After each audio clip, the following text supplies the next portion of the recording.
पंडित जी हर सवाल का स्वागत करते हैं क्योंकि सवालों से जवाबों के रास्ते खुलते हैं।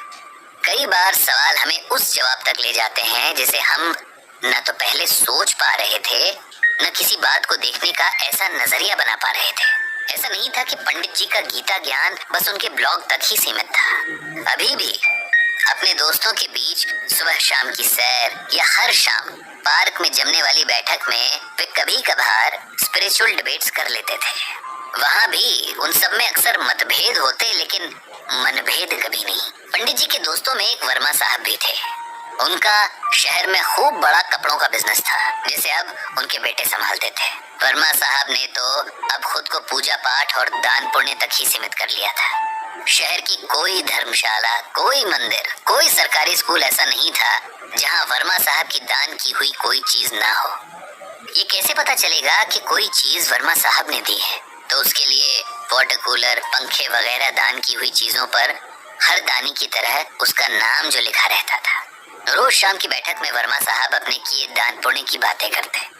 ऐसा करने के पीछे उनका शायद कोई स्वार्थ ना हो, बस आदतन कर देते थे। लेकिन बाकी के बुजुर्गों को ऐसा महसूस होता कि वे अपने अगले जन्म के लिए कुछ भी पुण्य नहीं कमा पा रहे हैं। अब सब लोग वर्मा साहब की तरह तो पैसे वाले हैं नहीं, अभी भी घर की जिम्मेदारियों से घिरे हुए हैं, और दान तो कोई तब करे जब फैमिली की जरूरतें पूरी हों।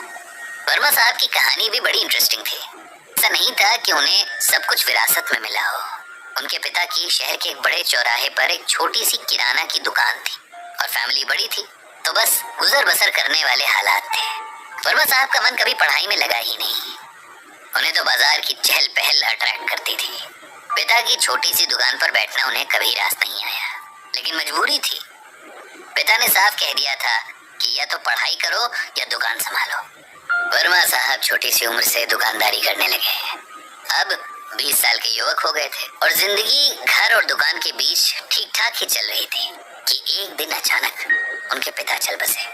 अब जाकर वर्मा साहब को एहसास हुआ कि पिता कैसे पूरे परिवार को बांधे हुए थे। उनके बाकी भाई तो पढ़ाई में बिजी थे और उनकी पढ़ाई के सारे खर्चे इस छोटी सी दुकान पर ही डिपेंड करते थे। इस तरह छोटी सी उम्र में एक तरह से पूरे परिवार की जिम्मेदारियां वर्मा साहब पर आ गईं, और कम उम्र में पड़े बोझ ने उन्हें वक्त से पहले ही सीरियस बना दिया था। अपनी मेहनत और बिजनेस माइंड के दम पर वर्मा साहब ने एक छोटी सी दुकान से इस शहर के सबसे बड़े कपड़ा व्यापारी तक का सफर तय किया था। आज उनके बेटों के पास एक सफल कारोबार है जिसकी नींव उनके पिता के पसीने की नमी थी। पंडित जी अक्सर एक बात नोट करते कि तमाम पूजा पाठ और दान पुण्य के बाद भी, जीवन के सारे सुख और सम्मान होने के बाद भी वर्मा साहब के चेहरे पर सुकून गायब रहता, जो एक्चुअली होना चाहिए था।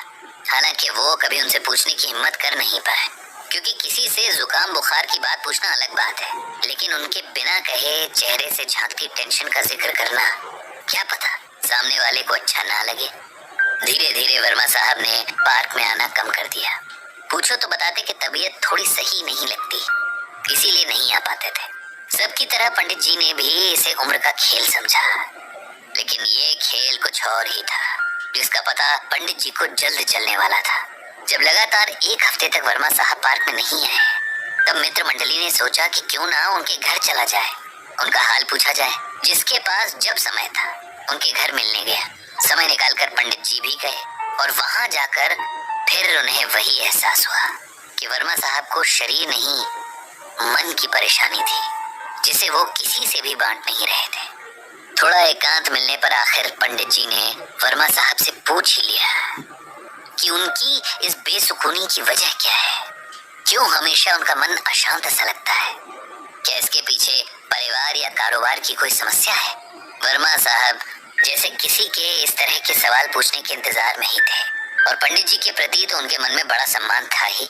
जानते थे कि पंडित जी बहुत सुलझे हुए इंसान हैं, सबके मन को समझने वाले और समझाने वाले भी हैं। यार पंडित, मेरा मन हमेशा अशांत रहता है।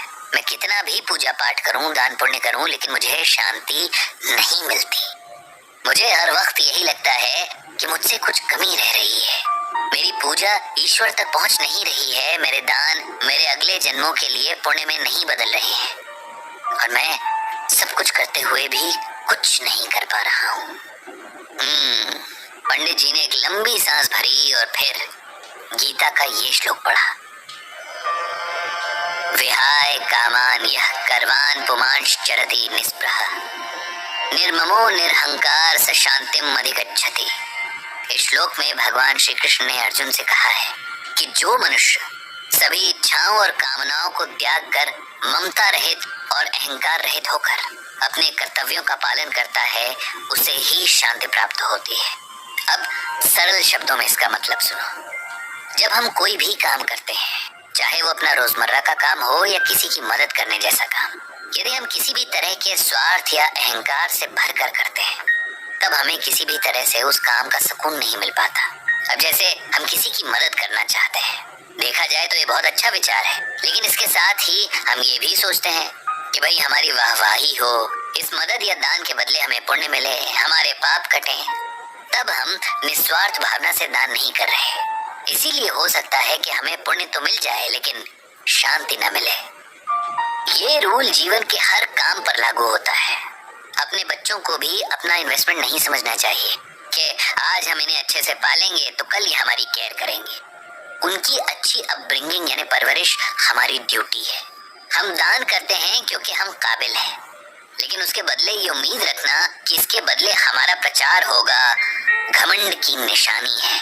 और ईश्वर उस हृदय में वास नहीं करते जहाँ घमंड हो। इसी तरह उस हृदय में सुकून को भी जगह नहीं मिलती।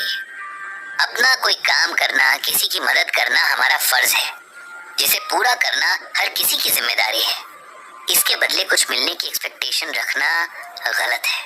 वर्मा साहब, आपने जीवन भर मेहनत की, आपको लगता है कि आपके परिवार को आपके प्रति थैंकफुल होना चाहिए। वे होंगे भी, लेकिन इस एहसान का शुक्रिया वे एक समय के बाद करना बंद कर देंगे। लेकिन आप उनसे हर समय ये सुनना चाहेंगे। ऐसा ना होने पर आपको दुख होगा, जबकि देखा जाए तो आपने किसी पर कोई एहसान नहीं किया। आपने जो किया वो परिवार के सदस्य होने के नाते आपकी रिस्पॉन्सिबिलिटी थी। हर कोई अपने परिवार और समाज के प्रति इसी तरह अपनी रिस्पॉन्सिबिलिटी निभाता है। आप पूजा पाठ करते हैं, ये भी उस भगवान के प्रति हमारा फर्ज ही है, जिसने हमें मनुष्य के रूप में जन्म दिया और इस धरती के सभी सुख भोगने का अवसर दिया। अपनी पूजा का प्रदर्शन करके भी हम उस सुख से हाथ धो बैठते हैं। इसीलिए कोई भी काम बिना घमंड और सेल्फिशनेस के किया जाना चाहिए।